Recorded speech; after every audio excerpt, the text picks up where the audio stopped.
Hindi pala sa kapuso, Andrea Brillantes official kapatid na. Bagong yugto na naman sa karera ni Andrea Brillantes matapos kumpirmahin na opisyal na siyang kapatid. Pumirma ang young actress ng kontrata sa MQuest Ventures, content production arm ng TV5. Sa ginanap na contract signing, present ang mga opisyal ng network kung saan mainit na tinanggap si Andrea bilang pinakabagong bahagi ng lumalakas na roster ng mga artista ng TV5.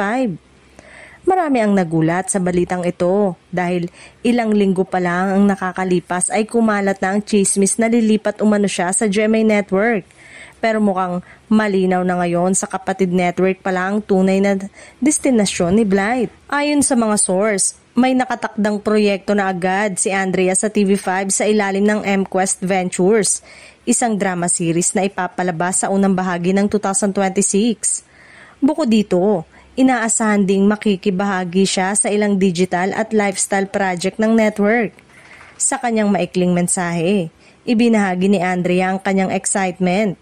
Bagong simula ito para sa akin. Sobrang thankful ako sa tiwala ng TV5 at MQuest. Ready na akong ipakita ang mas mature na side ko bilang artista. Maraming fans naman ang agad nagpaabot ng suporta sa aktres na kilala sa kanyang mga matapang na role at viral social media presence. Mukhang exciting ang mga susunod na buwan para kay Andrea Brillantes. Bagong tahanan, bagong proyekto at bagong yugto sa showbiz career niya.